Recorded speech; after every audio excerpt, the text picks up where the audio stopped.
বিসমিল্লাহির রহমানির রহিম। কথিত নামদারি সুন্নি ও জুলুসের অনুসারী কর্তৃক দারুল উলুম হাটহাজারী মাদ্রাসার বিরুদ্ধে উস্কানিমূলক কটূক্তি, অশ্লীল অঙ্গভঙ্গি এবং শাইখুল ইসলাম আল্লামা শাহ আহমদ শফি ও আল্লামা জুনায়েদ বাবুনগরী রহমতুল্লাহের কবরে ইটফাটকেল নিক্ষেপ, জামিয়া ছাত্রদের উপর সশস্ত্র হামলা, দোকানপাট ভাঙচুর ও লুটপাটের প্রতিবাদে দারুল উলুম হাটহাজারী মাদ্রাসা কর্তৃক আয়োজিত সংবাদ সম্মেলনের লিখিত বক্তব্য। আসসালামু আলাইকুম রহমতুল্লাহি ওয়া বারাকাতুহু। প্রিয় সাংবাদিক বন্ধুগণ, আপনারা নিশ্চয় অবগত আছেন যে দক্ষিণ পূর্ব এশিয়ার অন্যতম বৃহৎ ও প্রাচীন দ্বীনী শিক্ষা প্রতিষ্ঠান ঐতিহ্যবাহী আল জামিয়াতুল আহলিয়া দারুল উলুম মঈনুল ইসলাম প্রকাশ হাটহাজারী মাদ্রাসা পবিত্র কোরআন হাদিস, ইসলামী আইন ও সুন্নাহ শিক্ষা পরিচালনার পাশাপাশি বস্তুনিষ্ঠ ইসলামী তাহজিব তামাদ্দুনের অনুশীলন এবং প্রচার প্রসারে প্রাণকেন্দ্র, যে কারণে এই প্রতিষ্ঠানকে উম্মুল মাদারিস তথা মাদ্রাসাসমূহের জননী বলা হয়ে থাকে। সম্পূর্ণ অরাজনৈতিক ও তথাকথিত উচ্চাকাঙ্ক্ষী মনোভাব পোষণ না করে খালেজ দ্বীনী শিক্ষা প্রদানে নিয়োজিত আছেন হাটহাজারী মাদ্রাসা কর্তৃপক্ষ। যাবতীয় অনাচার, বিভ্রান্তি, গুমরাহি, কুসংস্কার, অশিক্ষা, কুশিক্ষা ও শিরিক বিদআত থেকে জাতিকে মুক্ত করে একটি আদর্শবান মহান জাতি গঠনে অনুক্রম স্বতঃস্ফূর্ত দায়িত্ব পালন করে আসছেন অত্র মাদ্রাসার সংশ্লিষ্ট সকলেই। প্রিয় সাংবাদিক বন্ধুগণ, আমরা গভীর হতাশা ও দুঃখের সাথে গতকালকের সংগঠিত ঘটনাটি আপনাদেরকে অবগত করছি যে গতকালের উস্কানীয় হামলার ঘটনা সম্পূর্ণ পরিকল্পিত ছিল। প্রতি বছরের 12ই রবিউল আউয়ালের দিন সুন্নি নামধারী বিদআতপন্থীরা হাটহাজারী মাদ্রাসার সামনে এসে উচ্চস্বরে গান বাজিয়ে মাদ্রাসার ছাত্রদেরকে খেপানোর চেষ্টা করে থাকে। সেই জন্য এবছর মাদ্রাসা কর্তৃপক্ষ গত সপ্তাহে ছাত্রদের উদ্দেশ্যে মসজিদে ঘোষণা দেয় যে 12ই রবিউল আউয়াল শনিবার ফজরের পর থেকে ঈশা পর্যন্ত মাদ্রাসার সকল গেট বন্ধ থাকবে। এমনকি মাদ্রাসা ভবনগুলোর ছাদের সিঁড়িঘরে প্রবেশের গেটসমূহ তালাবদ্ধ করে দেয়। এই বিষয়ে এতটা গুরুত্ব দেওয়ার আরও একটি কারণ হলো পরদিন 13ই রবিউল আউয়াল থেকে মাদ্রাসার পরীক্ষা শুরু, যাতে কোনোভাবেই স্বাভাবিক পরিবেশে বিঘ্ন না ঘটে। আগে থেকেই ওস্তাদদের নির্দেশ এবং হুঁশিয়ারি থাকায় ছাত্ররা মানসিকভাবেও সেদিন মাদ্রাসা থেকে বের হওয়া যাবে না সেরকম প্রস্তুতি নিয়ে প্রয়োজনীয় খাবার, খাতা কলম ইত্যাদি সংগ্রহ করে রেখেছিল। পূর্ব ঘোষণা অনুযায়ী গতকাল ভোর থেকেই মাদ্রাসার সকল গেট বন্ধ করে দিয়ে গেটে গেটে কড়া পাহারা বসানো হয় এবং মাদ্রাসার কোনো ছাত্রকে বাইরে যেতে দেয়া হয়নি। এতে আমাদের আশা ছিল কথিত নামদারি সুন্নিরাও সংযত থেকে দারুল উলুম হাটহাজারী মাদ্রাসা এরিয়া অতিক্রম করবে। তাছাড়া আমরা হাটহাজারী মাদ্রাসা কর্তৃপক্ষ স্থানীয় প্রশাসনকেও অবগত করেছিলাম যাতে অন্যান্য বছরের মতো হাটহাজারী মাদ্রাসা এরিয়ার উত্তর ও দক্ষিণ অংশে আইনশৃঙ্খলা বাহিনী মোতায়েন করে জুলুস যাত্রীদেরকে মাইকে বাদ্যবাজনা করতে নিষেধ করে। কিন্তু ফটিকছড়ি সহ উত্তর চট্টগ্রামের নামধারী সুন্নিরা চট্টগ্রাম মহানগরীতে কথিত ঈদে মিলাদুন্নবী ও জুলুস উদযাপনের লক্ষ্যে গতকাল সকাল 7টা থেকে শত শত গাড়ি নিয়ে যাওয়ার পথে হাটহাজারী মাদ্রাসার সামনে বিকট শব্দে মাইকে গান বাজনা, উস্কানিমূলক স্লোগান, অশ্লীল নৃত্য ও কটূক্তিমূলক আচরণ এবং দৃষ্টিকটু অঙ্গভঙ্গির মাধ্যমে মাদ্রাসার ছাত্রদেরকে উস্কানি দিয়ে পরিস্থিতি উত্তপ্ত করে তোলে। এই সময় তারা শাইখুল ইসলাম আল্লামা শাহ আহমদ শফি ও কায়েদে মিল্লাত আল্লামা জুনায়েদ বাবুনগরী রহমতুল্লাহ আলাইহির কবরে ইটফাটকেল নিক্ষেপ করে, যেখানে বাধা দিতে গিয়ে কয়েকজন ছাত্র আহত হয়। এছাড়া তারা জামিয়ার শতবর্ষী বাইতুল করিম জামে মসজিদের দিকে অশালীন ভঙ্গিমায় ইশারা করার মতো দৃষ্টতা দেখায়। এমনকি মসজিদের আজান ও জামাত চলাকালীন সময়ে তাদের বাদ্যবাজনা ও স্লোগান সমানতালে জারি রাখে। তাদের উস্কানির মাত্রা বাড়তে থাকলে মাদ্রাসা কর্তৃপক্ষ থেকে বারংবার অনুরোধ করা হলে দুপুরের পর 2-3 জায়গায় কিছু পুলিশ মোতায়েন করা হলেও তারা উস্কানি বন্ধে সমর্থ হয়নি। উল্লেখ্য, ইশার নামাজের আগে যখন জুলুসের একাধিক গাড়ি থেকে পথচারীদেরকে উদ্দেশ্য করে ওহাবি ইত্যাদি বলে কটাক্ষ করার চেষ্টা করে, তখন আশপাশের পথচারীরা তাদের এসব উস্কানির কড়া প্রতিবাদ করে জানায় যে তোমরা বিশৃঙ্খলা করতে চাও কেন। তখনও পর্যন্ত মাদ্রাসার গেট সম্পূর্ণ বন্ধ ছিল। প্রিয় সাংবাদিক বন্ধুরা, শত উস্কানি সত্ত্বেও পূর্ব ঘোষণা মতে রাত 8:30 পর্যন্ত মাদ্রাসার সকল গেট বন্ধ ছিল।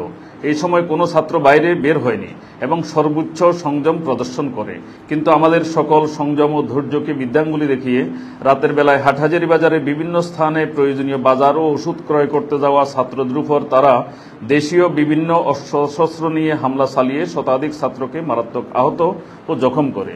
অনেক দোকানপাটে ভাঙচুর চালায় এবং নগদ টাকা সহ দ্রব্য সামগ্রী লুটপাট করে। চট্টগ্রাম মেডিকেল কলেজে আহত বহু ছাত্র এখনো চিকিৎসাধীন।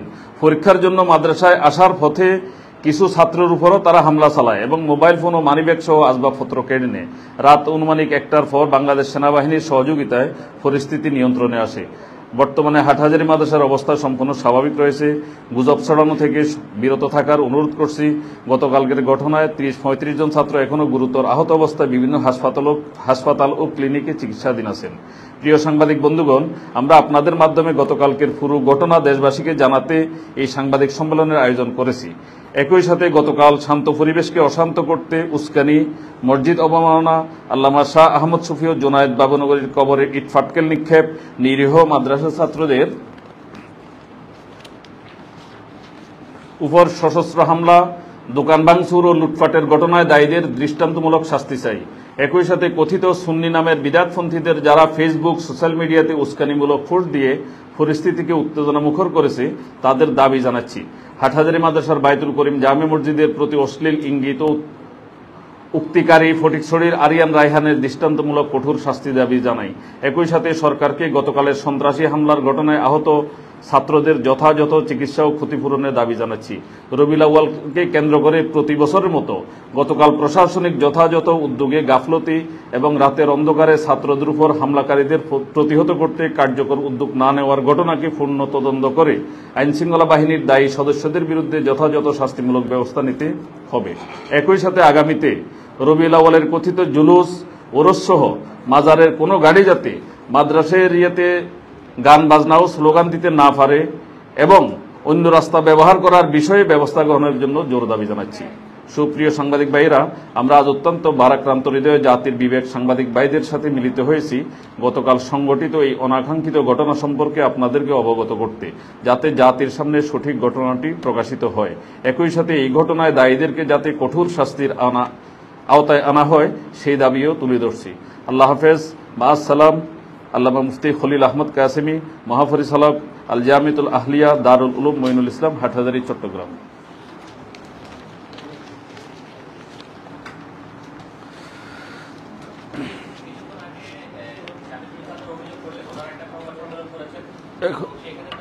আপনি কথা বলবেন না?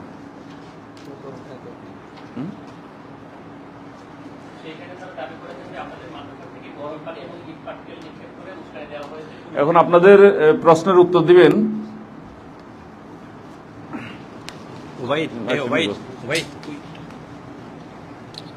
উপরেটা।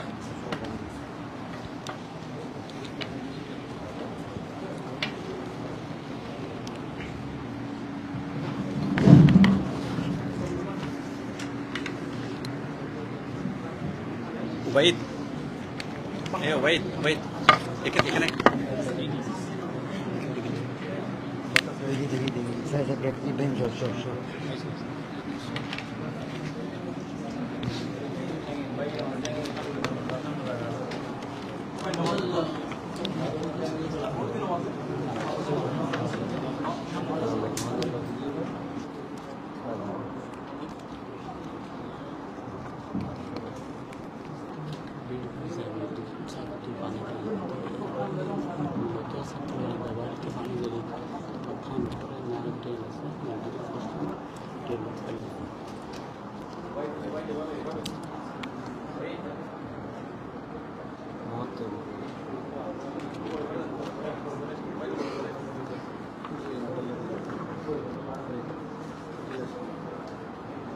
জি বলেন।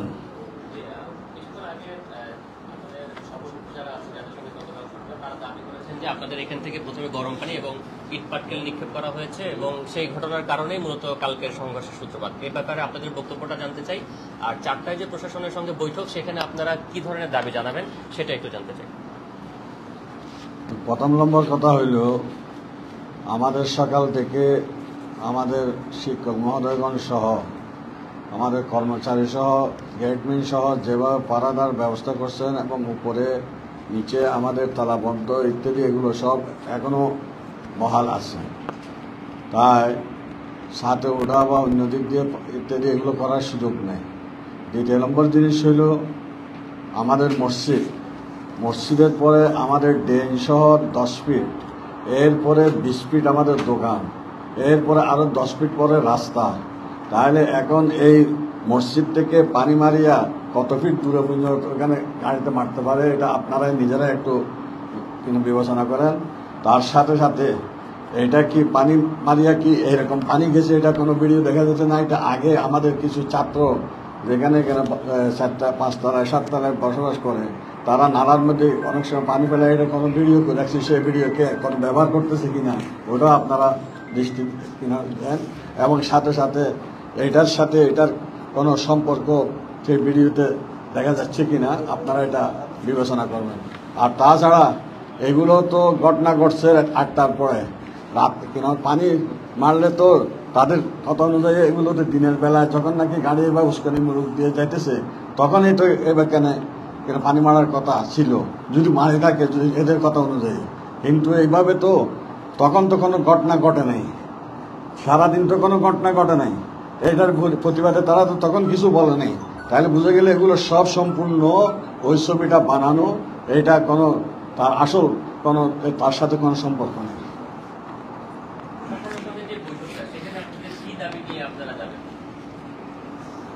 এখানে তো দাবি কিছু আমরা এখানে কাগজের মাধ্যমে আপনাদেরকে এখন জানানো হয়েছে, সেটা দাবি তো ওটা আপনারাই বলেন। এই যে এতগুলি ছাত্র কিনা আমাদের যেগুলো এখানে লেখাপড়া করতে আসছেন, যারা রাস্তার মধ্যে সারাদিন এদেরকে ছাত্রদেরকে উস্কানিমূলক এগুলো বলতেছেন, আমাদেরকে বলতেছেন, এলাকাবাসী যারা আকিদা ভিত্তিক আছে তাদেরকে সবার ধৈর্য ধারণ করে রাখছে। এদের উপর এইভাবে যদি হামলা করে, রাস্তাঘাটে যদি এরকম মানুষ নিরাপদ যদি না থাকে, তাহলে এগুলোর এই যে আজকে কয়েক লক্ষ টাকা এখন আমাদের প্রায় 175 জন মতো আহত হয়েছে।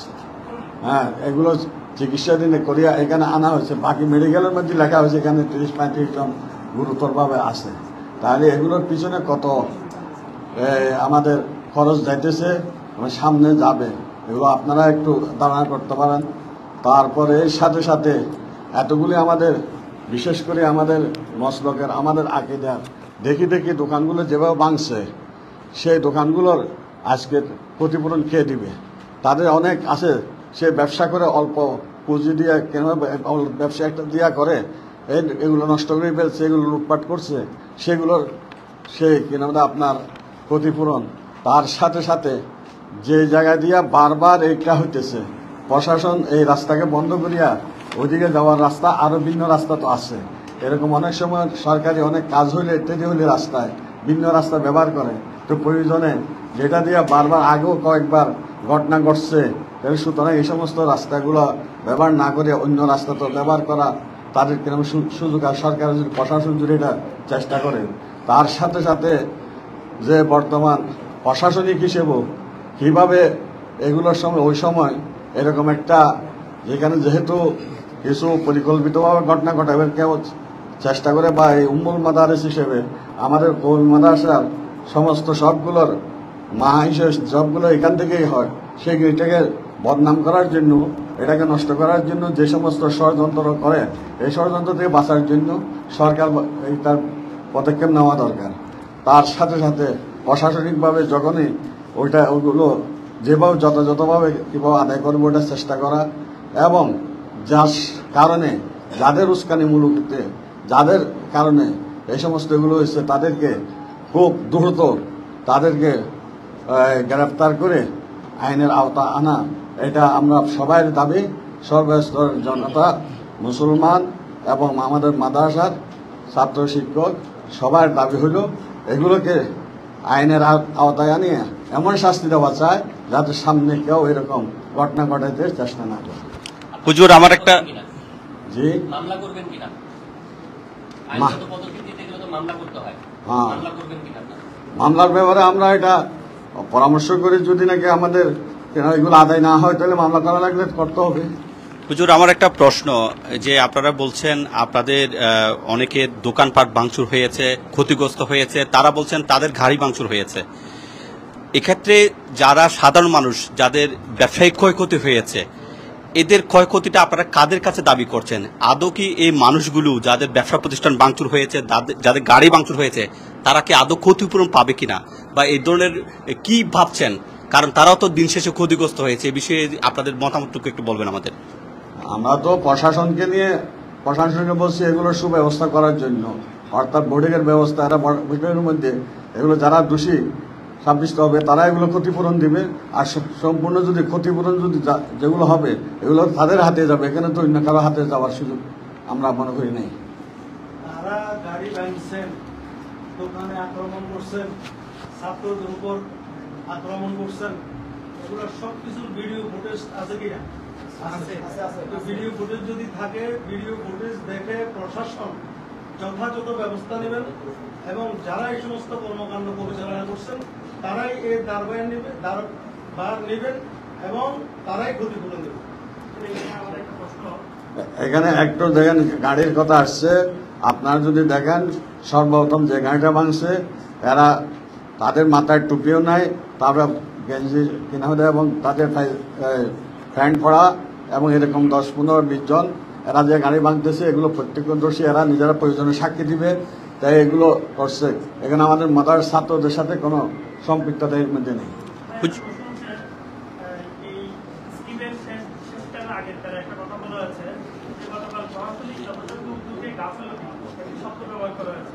সেই ক্ষেত্রে আপনাদের কাছে আমার প্রশ্ন হচ্ছে, কি গাফলতি আপনারা দেখেছেন সেই বিষয়ে একটু পরিষ্কার করবেন।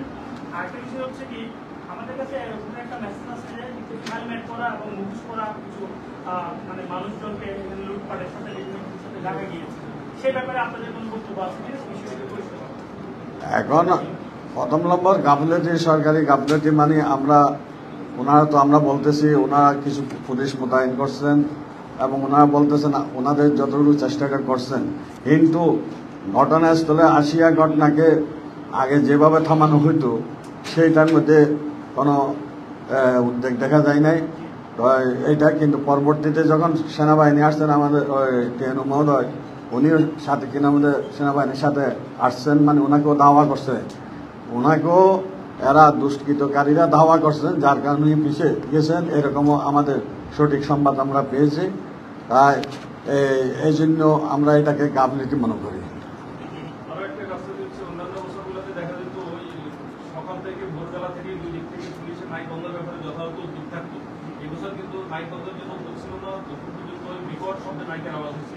পরবর্তীতে আমরা বারংবার জানানোর পরে তারপর যখন 1টা-2টার পর থেকে নাইটের আওয়াজ বন্ধ করার জন্য একটা চেষ্টা করছি। সকাল থেকে যদি নাইটের আওয়াজটা আমরা বন্ধ করতে অন্যান্য বছর মতো তাহলে হয়তো এই ধরনের পরিস্থিতি নাও হতে পারে।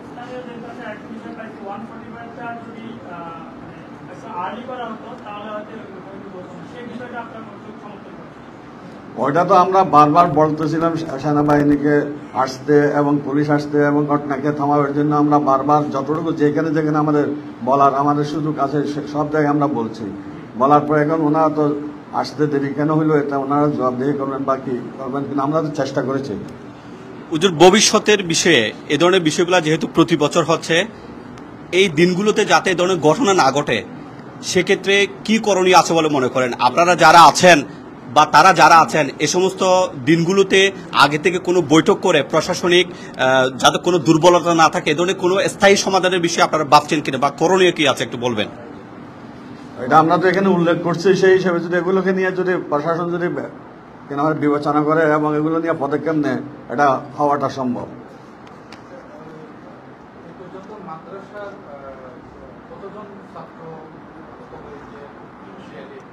আমরা যেগুলোকে চিকিৎসা দিয়েছি প্রায় 175 জন মতো ছাত্র এভাবে আহতর আমাদের লিস্টে আসছে।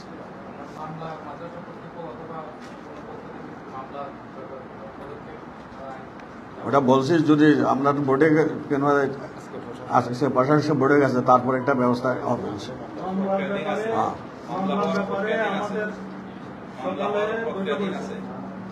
মামলার ব্যাপারে আমাদের আসাদুজ্জাহ গ্রামের বৈঠক হয়েছে এবং মামলা প্রক্রিয়াধীন, ইনশাআল্লাহ মামলা হবে।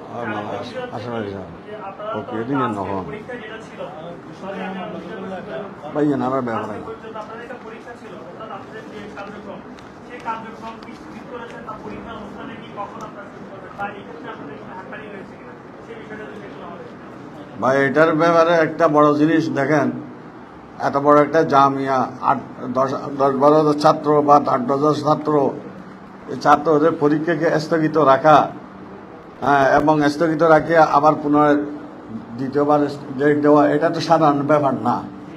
তাহলে এটা আমরা কিসের ভিত্তির উপর করা লাগছে, কি ক্ষয়ক্ষতির উপর করা লাগছে, এটা তো আপনারাই অনুভব করতে পারেন। ছাত্রদের ক্ষয়ক্ষতি, ছাত্রদের এত ছাত্র আহত ইত্যাদি, এগুলো আর কিছু আশঙ্কাজনক, এগুলো সবগুলো মিলিয়ে আমরা মাদ্রাসার অনেক কাজের মধ্যে আমাদের এইভাবে একটা পরামর্শক্রমে আমরা প্রত্যেকটা ব্যবস্থা করতে হবে। এবং আমরা এটাকে প্রশাসনের মাধ্যমে, আমরা তো আইনকে হাতে নিতে চাই না, সেই হিসাবে আমরা চাই শৃঙ্খলার সহিত আমরা যদি আইনগতভাবে না হয় তখন আমরা যেখানে যেখানে বলা লাগে, যেভাবে করা লাগে সেভাবে আমরা করব। প্রিয় সাংবাদিক ভাইরা, আপনারা অনেকক্ষণ পর্যন্ত প্রশ্ন করতেছেন, প্রশ্নের উত্তরও দেওয়া হচ্ছে। এভাবে যদি প্রশ্ন করতে থাকেন তো অনেক সময় চলে যাবে। আমি আপনাদের কাছে একটা প্রশ্ন করি, আপনারা নিশ্চয়ই অবগত আছেন যে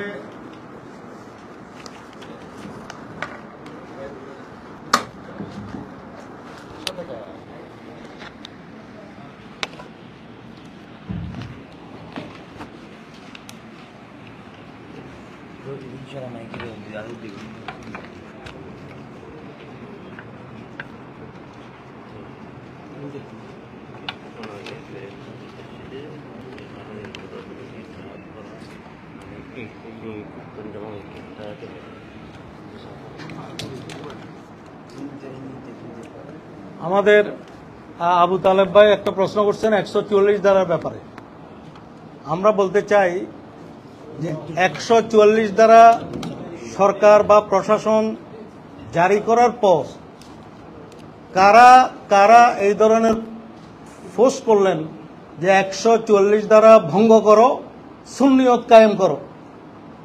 আমাদের কাছে তো পোস্ট আছে, 144 ধারা ভঙ্গ করো, সুন্নিয়ত কায়েম করো, এবং সবাই বাস স্টেশনে আসো, ওয়াহাবিদেরকে প্রতিহত করা হবে। এই ধরনের কথা, এই ধরনের পোস্ট কারা দিয়েছে? তাদেরকে আইনের আওতায় নিয়ে আসা হোক এবং তাদেরকে দৃষ্টান্তমূলক শাস্তির ব্যবস্থা করা হোক। আমি যেটা আপনাদেরকে প্রশ্ন করতে চাইতেছি, আপনারা সাংবাদিক ভাইরা অবশ্যই জানেন যে শিক্ষা জাতির মেরুদণ্ড। সেটা আপনারা ধর্মীয় শিক্ষাকে জাতির মেরুদণ্ড বলেন বা আধুনিক শিক্ষাকে জাতির মেরুদণ্ড বলেন। তো যে সমস্ত শিক্ষা প্রতিষ্ঠান চট্টগ্রামে আছে, বিভিন্ন সিটিতে আছে, ইভেন একটা শিক্ষা প্রতিষ্ঠান যেখানে শিশু কিশোর মাত্র 60 থেকে 70 জন শিশু কিশোর ছাত্র ছাত্রী লেখাপড়া করে, এটা কেজি স্কুল, এটা ছোট্ট প্রতিষ্ঠান, 60 থেকে 70 জন কিশোর ছাত্র ছাত্রী সেখানে লেখাপড়া করে। আধা কিলোমিটার দূরে ডাইন পাশে বাম পাশে লেখা আছে, সাইনবোর্ড দেওয়া আছে যে বাসের হর্ন বাজানো নিষেধ। কি বলেন, এই কথাটা সত্য না? বাসের হর্ন বাজানো নিষেধ। একটা শিক্ষা প্রতিষ্ঠান, ছোট্ট শিক্ষা প্রতিষ্ঠান যেখানে 50 থেকে 60 জন শিশু কিশোর পড়ে।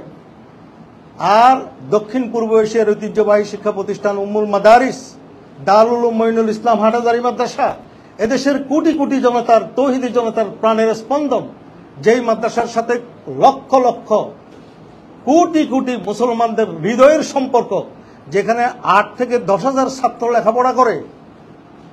এই মাদ্রাসার পাশে হরন বাজানো তো দূরের কথা, ডিজে পার্টি, গান বাদ্য, নাচ, এইভাবে উলঙ্গপনা, বেহায়াপনা। আমাদের পরীক্ষা হওয়ার কথা ছিল আজকে, আমি নিজে কোনো ধরনের পড়ালেখা করতে পারতেছি না, পুরো মাদ্রাসা উত্তপ্ত করে ফেলতেছে যেন ভূমিকম্প। এটা কি একটা প্রতিষ্ঠানের জন্য যায়? আপনারা একটু বিবেচনা করেন। আমার প্রশ্ন যে ছোট্ট একটা প্রতিষ্ঠানে যদি বাসে হর্ন বাজানো যদি নিষেধ হয়, বাসের হর্ন বাজানো নিষেধ হয়, আর সেখানে এইভাবে গান বাদ্য, এইভাবে নাচ, এইভাবে নাচানাচি, এইভাবে খুদাখুদি, আর তাদের ইমানের শক্তি এই হাটাজারি মাদ্রাসার পাশে আসলে একটু বেড়ে যায়। এখানে বেশি নাচানাচি করে, ছাত্রদেরকে কটাক্ষ করে, আঙ্গুল তুলে যে দৃষ্টান্ত দেখিয়েছে, এটা হাটাজারি মাদ্রাসার ইতিহাসে ইতিপূর্বে কেউ দেখাতে পারে না। তো কারা ইন্ধন দিল, কারা এই ঘটনার পিছনে দায়ী, আমরা তাদের দৃষ্টান্তমূলক শাস্তির দাবি করতেছি। সব জায়গায় ভিডিও ফুটেজ আছে, আপনার ভিডিও ফুটেজের মাধ্যমে আমরা প্রশাসন, আপনাদের মাধ্যমে প্রশাসনকে জানাচ্ছি দৃষ্টান্তমূলক শাস্তির ব্যবস্থা করার জন্য। ফেসবুকে একটু আগে আমাদের মাদ্রাসায় ট্রাকে ট্রাকে ইট পাটকেল ভর্তি করে রাখা হয়েছে আক্রমণ করার জন্য। আপনারা এসেছেন, পরিদর্শন করে যান এই মাদ্রাসায় কোনো ট্রাক আছে কিনা, ইট পাটকেল আছে কিনা। এই সমস্ত তত্ত্ব সন্ত্রাস, মিডিয়া সন্ত্রাস কারা করে? নূরে আলম, হ্যাঁ, আলাউদ্দিন জেহাদি, সে তো ফোঁস করেছে যে ৪৪ দ্বারা লাথি মারো, ৪৪ দ্বারা ভঙ্গ করো, সুন্নিয়ত কায়েম করো। তাদের ইন্ধনে এই ধরনের ঘটনা ঘটলো। তো আমরা আপনাদের কাছে এই প্রশ্নটা করি যে ছোট্ট একটা প্রতিষ্ঠানে যদি এই অবস্থা হয়, হাটহাজারী মাদ্রাসার মতো এত বড় মাদ্রাসায় এই ধরনের নাচ গান বাদ্য, এই ধরনের নাচানাচি, ছাত্রদের উপর ইট পাটকেল নিক্ষেপ, শেখুল ইসলাম আল্লামা জুনায়েদ, আল্লামা আহমদ শফি, জুনায়েদ বাবুনের কবরের উপর পাথর নিক্ষেপ, এগুলা কি ইসলামের আদর্শ? এটা কি জুলুসের আদর্শ? এটা কি আশেকের রসুলদের আদর্শ? আমাদের গেট সম্পূর্ণ বন্ধ ছিল, শাহী গেট সহ সম্পূর্ণ সব গেট বন্ধ ছিল, কোনো ছাত্র বের হয় নাই। ছাত্ররা ধৈর্যের শেষ সীমানা পার হয়ে গেছে। আমাদের ছাত্ররা কোনো হুজুরের সাথে, কোনো উস্তাদের সাথে বেয়াদবি করে নাই। ছাত্ররা কওমি মাদ্রাসার ছাত্র, আপনারা জানেন এরা সম্পূর্ণ উস্তাদদের কন্ট্রোলে চলে। একটা ছাত্র উস্তাদদের অর্ডার ছাড়া বের হয় না। যখন গেট খুলে দেওয়া হইল, হাজার হাজার ছাত্র, ৮-১০ হাজার ছাত্র, এখানে ওষুধ কেনার প্রয়োজন হয়, খাতা কলমের প্রয়োজন হয়, ২-৪ জন ছাত্র হয়তো বাইরে হয়েছে, তাদের উপর আক্রমণ করা হয়েছে। এবং অনেক ছাত্র বাসা থেকে, বাড়ি থেকে আসতেছে, যেহেতু আজকে পরীক্ষা আসতেছে, তাদেরকে পথের মধ্যে ধরে তাদের মানিব্যাগ কেড়ে নেওয়া হয়েছে, তাদের টাকা পয়সা কেড়ে নেওয়া হয়েছে, তাদের উপর থাপ্পড় চোপড় দেওয়া হয়েছে, তাদের উপর আক্রমণ করা হয়েছে। কারা করলো? এখানে যারা আহত হয়েছে তাদেরকে যখন অ্যাম্বুলেন্স নিয়ে চট্টগ্রাম মেডিকেল নিয়ে যাওয়া হচ্ছে, অ্যাম্বুলেন্সের গ্লাস কারা ভাঙলো এবং তাদেরকে মেডিকেলের সামনে কয়েকজন যুবক দাঁড়িয়ে তাদেরকে বলতেছেন যে আমরা জবে করে দিব এদেরকে। এগুলা কারা করলো? এমনকি সরকারি অ্যাম্বুলেন্স ভাঙছে, এটা হাটহাজারী মেডিকেলের অ্যাম্বুলেন্স, বলে অ্যাম্বুলেন্স ভাঙিয়ে আমাদের রোগীগুলোকে নিতে দেয় নাই। আবার ফ্যাকল দিয়া গোড়দোড়া দিয়া রুগী নিতেছে সিএনজি করে, সেই রুগীকে নিতে দেয় নাই, সেই রুগীকে বলবে এখন কাটি দিব তোমাদের, ইত্যাদি। এই সমস্ত অত্যাচার রুগীদের উপর পর্যন্ত। পানি মারার বিষয়টা আসতেছে বারবার, পানি মারার বিষয়টা আপনারা দেখেন, মসজিদ থেকে পানি মারার কোনো সুযোগ আছে কিনা? ওখানে জানালার গ্রিল আছে, গ্রিলের বাইরে থেকে একটা ছাত্র যদি পানি মারে, পানি একটা কতটুকু দূরে যায়? 20 থেকে 25 ফুট দূরে রোড, ওই রোডে কেমন পানি যাবে? হাটহাজারী মাদ্রাসায় ওরা বলতেছে হাটহাজারী মাদ্রাসায় সমস্যা করছে, মেখল মাদ্রাসায় কি সমস্যা করতো, গড়দুয়ারা মাদ্রাসায় কি সমস্যা হলো, চারিয়া মাদ্রাসায় কি সমস্যা হলো, ওখানে কেন আক্রমণ হলো? ওখানে যারা আক্রমণ করছে তাদেরকে তো বেঁধে রাখা হয়েছে। সুতরাং আপনাদের মাধ্যমে আমরা আইন হাতে নিতে চাই না, পরিষ্কার কথা, আমরা রক্তপাত চাই না, আমরা শান্তি চাই। রক্তপাত চাই না, আমরা শান্তি চাই। শান্তি যেভাবে প্রতিষ্ঠিত হয় আমরা আপনাদের মাধ্যমে প্রশাসনকে জানাতে চাই, ভিডিও ফুটেজ দেখে দৃষ্টান্তমূলক তাদের শাস্তির ব্যবস্থা করা হোক। এবং আমাদের মাদ্রাসার অভ্যন্তরীণ বিষয়ে যে পরীক্ষা কবে হবে, কি হবে, সেটা আমরা পদক্ষেপ নেব। স্থানকাল পাত্র বিষয়ে সেটা আমরা সুশৃঙ্খল কিভাবে হয়, মাদ্রাসার শান্ত কিভাবে হয়, সেটা আমাদের প্রিন্সিপাল সাহেব আছেন, আমাদের আসাতে জায়গার আছেন, তারা সিদ্ধান্ত নেবে।